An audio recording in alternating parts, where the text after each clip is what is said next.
Salut les songwriters et bienvenue dans cette nouvelle vidéo. Aujourd'hui je vais te parler d'un outil très puissant et très intéressant que tu pourras utiliser pour donner du peps à tes progressions d'accords, donner de la vie à tes chansons, sortir un peu du cadre basique d'une suite d'accords diatonales qu'on a entendu à peu près partout.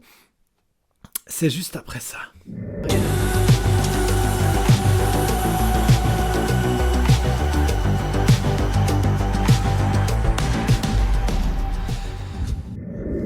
Hello les songwriters et bienvenue sur Songwriter Autodidacte. Aujourd'hui, je vais vous présenter un outil génial pour mettre du peps dans vos progressions d'accords. Si vous êtes nouveau sur cette chaîne, je vous invite à vous abonner, à mettre un pouce bleu. Si vous aimez le contenu que vous y découvrez, ça m'aide vraiment à faire progresser cette très jeune chaîne qui débute. Le sujet du jour. Aujourd'hui, je vais vous parler de dominante secondaire. Qu'est-ce que c'est que ça ? Donc, pour illustrer mes propos, je vais vous parler de deux chansons différentes que je vais vous jouer brièvement. Donc, la première, c'est « Nous » de Julien Doré. Nous, on ira voir la mer, voir si les gens sont fiers.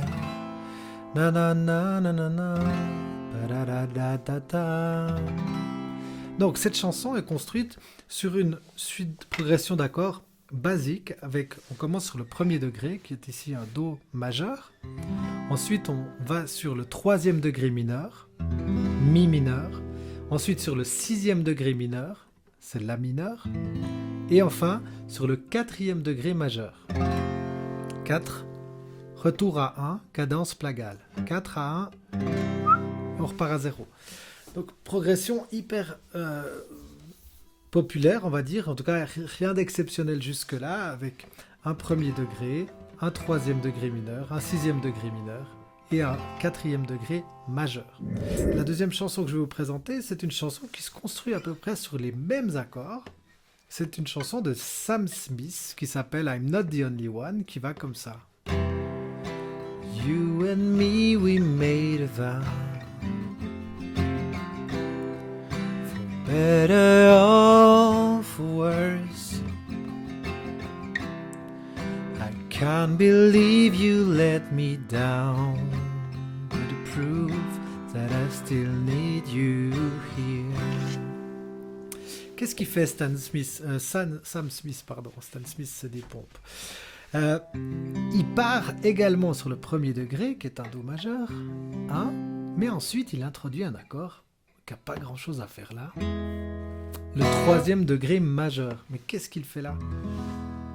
Alors, ce qui est intéressant, c'est que, vous savez, dans l'harmonisation de la gamme majeure, on apprend très rapidement que le premier degré est majeur, le deuxième et le troisième sont mineurs. Le quatrième majeur, le cinquième majeur et le sixième mineur, le septième diminué.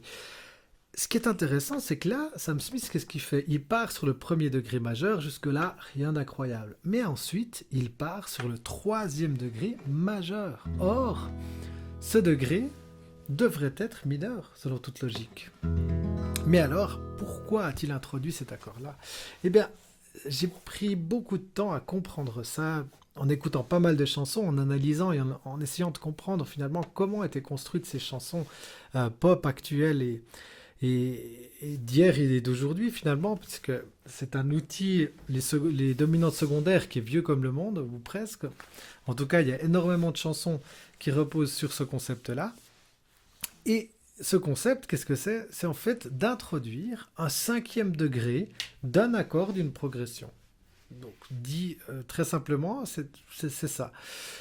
Dans l'exemple concret, qu'est-ce que c'est? On est sur Do majeur, et on va sur La mineur ensuite. Donc on vient introduire une dominante secondaire de passage à Mi majeur pour introduire le La mineur.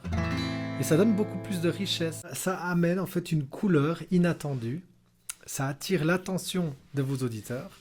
Et puis c'est un outil qui est très simple à utiliser, puisque dans toute progression d'accords, vous pouvez aller chercher le cinquième degré d'un accord et vous le mettez juste avant, de manière à l'introduire et à amener une couleur supplémentaire.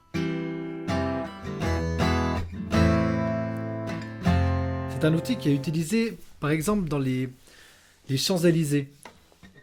On part sur un Do. Je me baladais sur l'avenue mi mineur, le cœur ouvert à l'inconnu. 5e degré de 4. Ensuite, 5e degré de 5.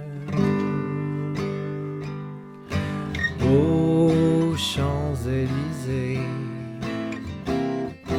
Aux Champs-Élysées. Je vous invite vraiment à aller découvrir cette chanson.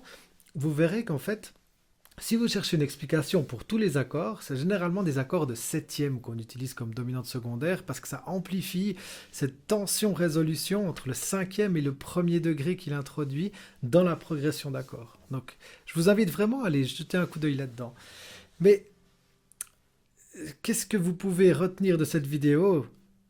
C'est que ces dominantes secondaires, vous pouvez les utiliser partout ou presque. Et ça amène vraiment du piment, ça amène de la vie, ça amène du corps, ça amène de la richesse harmonique à vos progressions d'accords. Et c'est quelque chose que vous pouvez mettre dans votre bagage qui est très simple. Donc, ne vous cantonnez pas à ces concepts de base en solfège, d'avoir juste des suites harmoniques comme l'harmonisation de la gamme majeure, par exemple, avec les degrés 1, 4, 5 majeur et 2, 3, 6 mineur, mais introduisez en plus un élément, ces dominantes secondaires, dans vos progressions, et vous verrez, vous arriverez à enrichir votre jeu, à enrichir vos compositions, et à prendre beaucoup plus de plaisir à composer.